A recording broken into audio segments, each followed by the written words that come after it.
Kai Sotto, tama ang desisyon na maglalaro muna sa Japan B-League at doon magpahinog.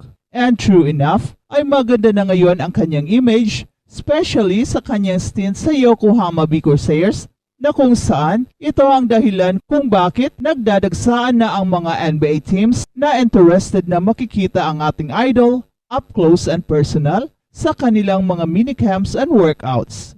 We are still figuring it out. Wasserman Sports Executive Tony Ronzoni told Spin.ph via text. NBA teams are in Chicago for the draft combine and still working on many camps dates and workout dates. Ito na ang confirmation na dinagsa ng invite si Kai Sotto at kung babasahin mo ang message ng agent niya na si Tony Ronzoni ay very clear na dates na lang ang hinihintay dahil sa dami ng mga team invites. Very clear na ang ginamit ni Tony Ronzoni ay minicamp dates. Take note, with an S ang dates. And workout dates also with an S, meaning maraming mga minicamps at workouts ang kanyang pupuntahan. Last June, Kai participated in NBA minicamps with the Utah Jazz, the Dallas Mavericks, and the New York Knicks before being invited by the Orlando Magic for their Summer League roster in July. And this year, ay mas lalo pang dadagsa ang mga NBA team invites kay Kai, kaya it gives us this feeling na baka ito na ang taon ni Kai. Sa tulong ng kanyang very powerful agent na Wasserman, ay siguradong may nakaplano na si Tony Ronzoni na kung saan masisigurong makapirma na si Kai ng isang guaranteed NBA contract. Ito ngayon ang wino-workout ng Wasserman at sigurado nang makapagpakita si Kai ng magandang performance sa mga minicamps and workouts. Pero kahit 30 teams pa ang mag-iimbita kay Kai, ay at the end of the day, ay nasa kanya pa rin ang susi kung kukunin siya o hindi ng mga NBA teams. Nakasalalay pa rin sa performance ni Kai sa mga workouts ang desisyon ng mga NBA teams kung karapat-dapat ba siyang makakuha ng isang guaranteed NBA contract. Now that his stint with the Yokohama B Corsairs in Japan B-League has concluded, Kai is enjoying a little bit of fun and family time in Las Piñas. After a brief fling with rest and recreation, ang ating 7'3" center will resume training with strength and conditioning guru Melantin at the famed Fit 21 sweatshop. So wala talagang pahinga ang ating idol at dito natin makikita ang kanyang malaking sacrifice na ginagawa.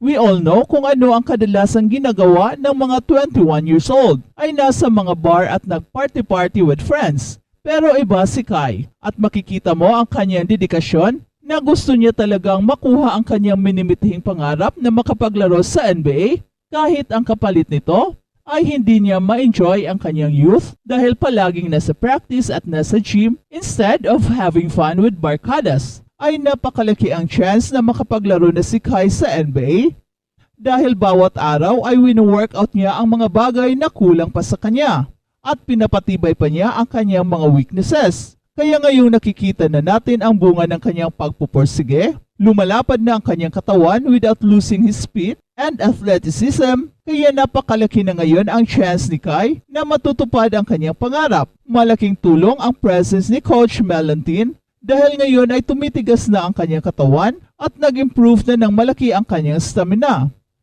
Ito kasi ang pinakamalaking weakness ni Kai pero nasolusyonan niya kaya wala na tayong nakikitang hadlang sa kanyang greatness.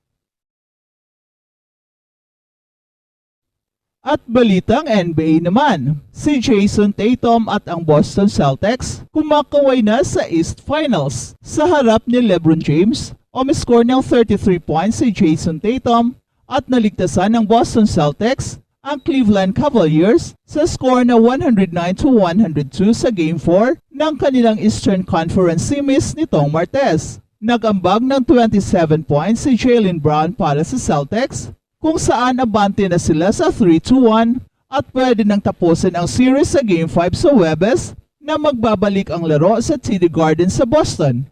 Kung may Game 6 pa, babalik sa Cleveland ang laro sa Sabado.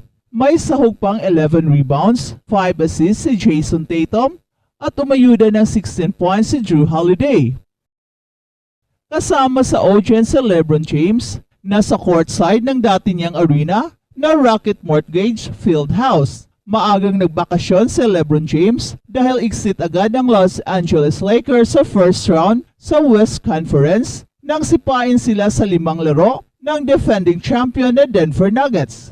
Kinailangan pang pumukpok sa dulo ang top-seeded Boston Celtics kahit kulang sa tao ang Cleveland Cavaliers. Naka-civilian sa bench ang top 2 players nilang sina Donovan Mitchell dahil sa kanyang calf injury at Jarrett Allen dahil sa ribs contusion. It took us a little while to get going and stop while watching and play some basketball. Yan ang sabi ni Jaylen Brown. Binalikat ng 30 points ni Darius Garland ang Cleveland at may tig 19 points sina Evan Mobley at Caris LeVert at umangal si Darius Garland sa 7 free throws lang ng Cavaliers kumpara sa 24 ng Boston Celtics.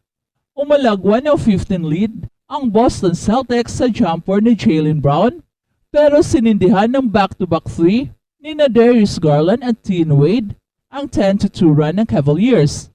Iwan lang ang Cavaliers ng 102-97 nang magbaon ng tres si Jaylen Brown matapos makipagsalpukan kay game official Tyler Ford. 68 seconds na lang ang nalalabis sa laro. Mahirap sisihin si Jason Tatum sa pagiging hype. Hindi pa nakaranas ang Celtics ng ganitong laban para sa panalo sa buong postseason at ang tagumpay na to ay nagdala sa kanila sa 3-1 laban ng Cleveland Cavaliers. Habang si Shai Gilgeous-Alexander at ang OKC Thunder itinabla ang serye laban sa Mavericks. Tumapos ng 18 points, 9 rebounds si Chet Holmgren at may 17 points si Lu Dort. Nag-isa ng franchise playoff record, 13 blocks ang Mavericks. Tig-apat sina Derek Lively II at Derrick Jones Jr. pero kinulang ito para bawiin ang panalo. Tumabo ng 18 points, 12 rebounds, 10 assists si Luka Doncic pero naka 9 points lang ang kanyang partner na si Kyrie Irving. Namuno sa Dallas Mavericks ang 21 points ni PJ Washington. At uuwi sa Oklahoma ang Thunder para i-host ang Game 5 sa Webes. Umabante hanggang 14 points sa kaagahan ng second half ang Mavericks bago na namlay ang opensa nito at unti-unting nakabalik ang Oklahoma City Thunder. Nagbaon ng tres si Chet Holmgren para agawin ang unahan 89-86 lead sa simula pa lang ng laro at hindi na binitawan. Nagkaroon ng tsansa ang Mavericks na ibuhol ang laro sa final 10 seconds. Iwan lang ng 2 puntos sina Luka Doncic pero sablay ang unang tira ng Dallas Superstar, bahagi ng 12 of 23 free throw shooting ng Dallas Mavericks kumpara sa 23 of 24 ng OKC Thunder.